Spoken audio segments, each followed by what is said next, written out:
Here I am back in Pixel Gun Tower Defense, and if you don't know what this is, well, just click in the top right corner. There's gonna be the video I played, and you guys seem to have really liked it. This time I'm gonna be playing on Recruit mode, but I'll be adding the Impossible modifier, which does this. Yes, that is a pretty crazy modifier, but the thing is, it also alters the endgame a lot.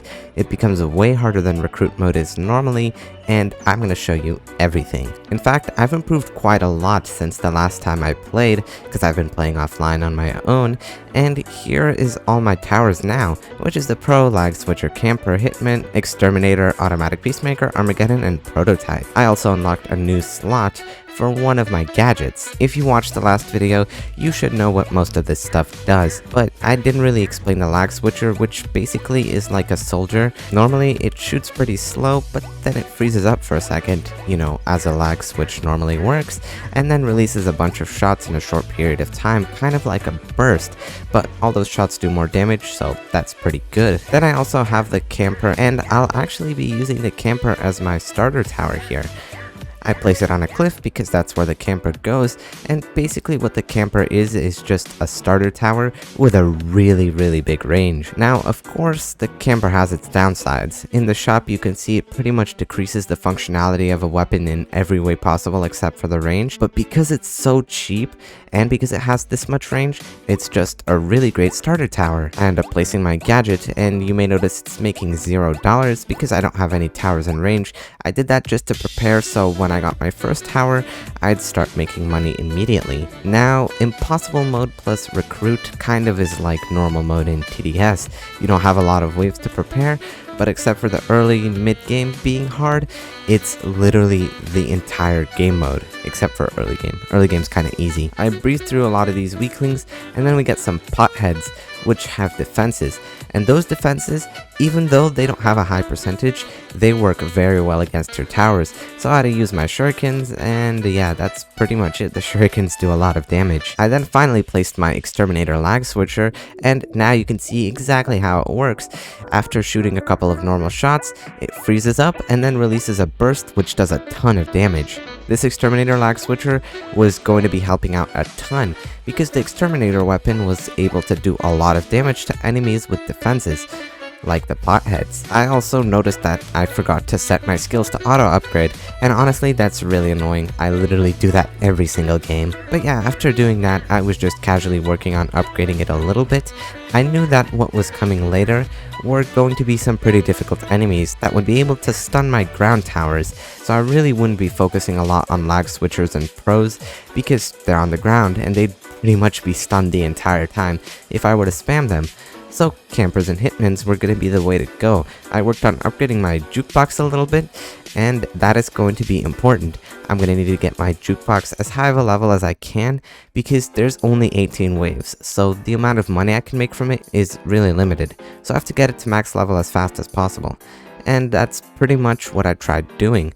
Now, of course, I wasn't able to get it straight away to max because we had some tough enemies, so I had to place down another AP camper, and after doing that, I literally almost died. You can see how close the enemies got to the end. Fun fact, I actually beat veteran mode in solo while I was playing on my own, and even in veteran mode, that didn't happen, which, again, kind of mimics normal mode in TDS, where normal mode is literally harder than Fallen. But that's only because there's an Impossible multiplier here, and after passing that wave, having 2 AP campers was a lot stronger, so we were able to take down enemies quicker. I had maxed my jukebox at wave 12, and there was only 6 waves left, meaning that I would make only $1,200 from the jukebox, barely making up any money that I spent on it, but I was gonna need every single dollar for this game. There were a lot of these pothead zombies, but thankfully, the Exterminator did a good amount of damage to them, as well as my APs, and after that happened, I decided it was time to start spamming more campers. As I said earlier, ground towers would just be stunned the whole time, so my best play would be campers and hitmen because they are on cliffs. Also, when killing these rocks, you get some gold. It's only 50 gold, but 50 gold is quite a lot, seeing as these enemies don't actually give you that much. Once wave 15 started, I'd already made enough money to afford a hitman AP. I wanted to get a Hitman AP, but I realized that I could probably wait on it because the Hitman is only good for single target, and since we have a lot of enemies currently, we could really benefit more from camper APs, which is why I placed down 2 more camper APs, and we were shredding. Of course, the enemies got really far again. Those unknown enemies are so annoying, literally RNG. But after that, it was a good time to get the Hitman AP because, well, for stronger enemies. After all, we didn't have the boss, but we did still have strong enemies. So I placed it down pretty far because its range is absolutely massive, and I upgraded its damage.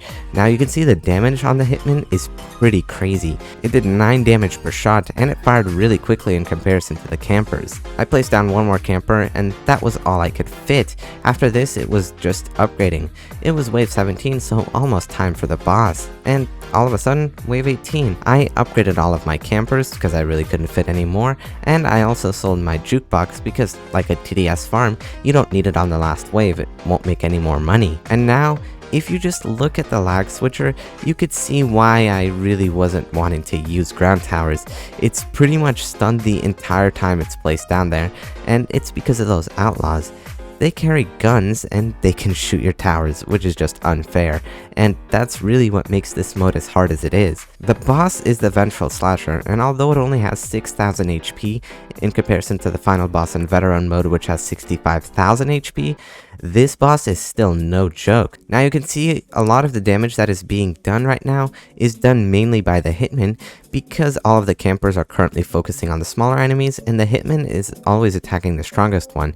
That's what I set its targeting to, and you can see the damage from just the Hitman, it's pretty crazy, let alone the fact that the Vengeful Slasher has a lot of defense. That was pretty impressive.